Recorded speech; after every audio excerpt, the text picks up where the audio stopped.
Bonjour, en ce beau mardi vers l'heure du dîner, ici au Québec, le défoulement de vivre, le défoulement, comment qu'on peut se défouler dans la vie pour apprendre justement à ne pas garder en l'intérieur de soi des rancunes, de la colère et surtout des ressentiments. Dans la vie, si on dit toujours la vérité, on amène ce qu'on pense, non pas pour blesser les autres, mais pour aider les autres à comprendre comment on vit les situations. C'est pas aux autres à changer leur façon de voir la vie, c'est à nous de s'adapter. Mais on peut expliquer aux gens qu'on n'apprécie pas leur façon d'agir envers nous. On peut leur expliquer des mots qui nous touchent, des paroles qui sont blessantes, qui fait peut-être rapport à d'anciennes blessures. Ils ne sont pas obligés de savoir que vous avez été blessé par une personne via de certaines paroles qui ont été prononcées dans le passé. Mais juste leur dire que ça ne vous plaît pas, que c'est pas des paroles à utiliser pour communiquer. La personne n'a pas nécessairement besoin de se mettre des gants blancs pour vous parler. La personne peut vous parler, vous dire la vérité, mais les vérités doivent être dites dans le respect de l'intégrité de la personne. Les paroles doivent être empreintes d'empathie. C'est dans la vie, on cherche à aider les gens à dire la vérité, mais des fois, quand on dit des vérités qui blessent, puis qu'on ne respecte pas la façon que les gens sont ou que les gens veulent être, mais on cherche trop souvent à vouloir parler, à expliquer, mais des fois on s'éparpille. On s'éparpille dans des paroles futiles. Tu sais, il faut apprendre à dire la vérité, à dire ce qu'on ressent, dire ce qu'on a sur le cœur. Tu sais, c'est par la vérité dans la vie qu'on va aller chercher la sincérité et surtout l'authenticité. Vaut mieux dire ce qu'on pense que de procrastiner au lendemain ce qu'on veut savoir, ce qu'on veut exprimer. C'est comme dans la vidéo La folie des mots. Arrêtons de bégayer des mots qu'on comprend même pas. Arrêtons de ressasser les mots qu'on connaît même pas. Disons, allons droit au but, disons ce qui ne nous plaît pas chez les gens. Comme ma grande amie Gilberte a dit, la résolution de conflits. C'est important de résoudre les conflits. Plus qu'on les traîne dans le temps, plus que ça nous pourrit, plus que ça crée du cancer dans des liaisons de cœur. Il y a des fois, il y a des petites pointes de rancune ou des petites pointes d'amertume dans une situation ou dans une relation. Mais il faut guérir, il faut les guérir. C'est par comment qu'on les guérit? C'est par des mots. Les mots guérissent les mots. Tu sais, Gilberte n'a pas tort.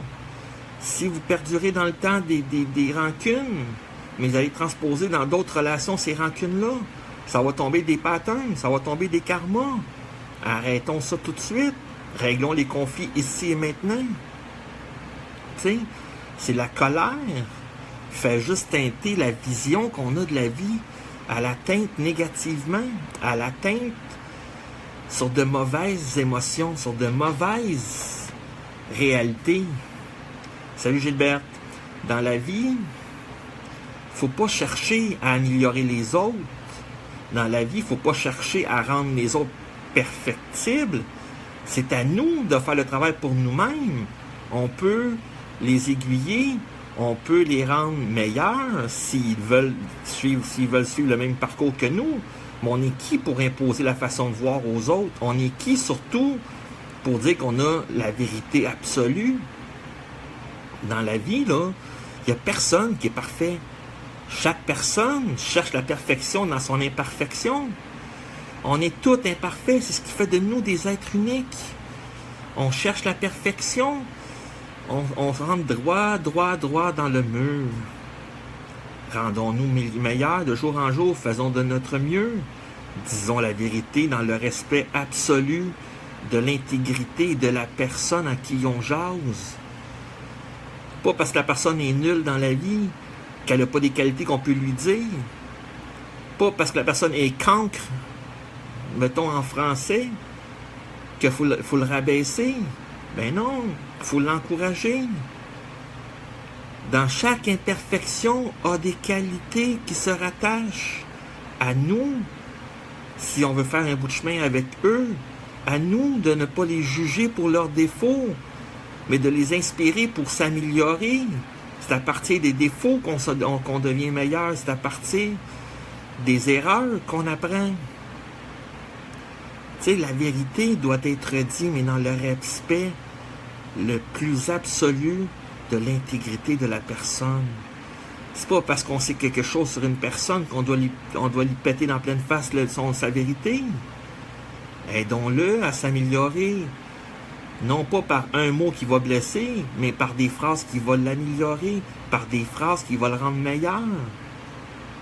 Tu sais, la rage de vivre. Il y a une rage de vivre, puis il y a la rage au cœur. Faites la distinction. La colère, l'amour, la haine, l'amour. L'amour a toujours des oppositions. Mais c'est pas à nous de les justifier. Si la personne est en colère contre nous, on peut lui parler pour savoir qu'est-ce qui se passe. Mettre les choses au clair. Mais c'est pas à nous.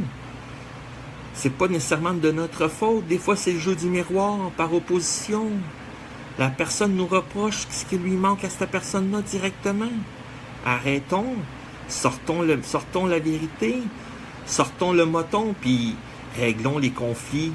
Réglons les conflits maintenant avec les bonnes personnes. Arrêtons de transposer sur les autres nos problèmes qu'on a avec nos voisins. Arrêtons de transposer nos problèmes qu'on a avec nos amis sur notre partenaire de vie, sur nos enfants.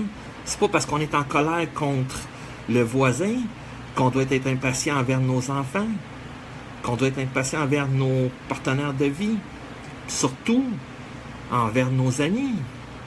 Nos amis, c'est ce qui est le plus cher dans la vie. Nos amis, la famille, nos enfants. La colère doit être résolue, directement avec la bonne personne. C'est pas en vidangeant la colère sur une personne qui nous est proche que le conflit va se résoudre demain matin. Il faut aller vers la personne avec qui le conflit a été créé. C'est à partir de là que les conflits se règlent. Merci beaucoup Gilberte pour ton vidéo d'hier. Puis je te souhaite une très belle journée. Puis je vous souhaite à tous et à tous une très belle journée.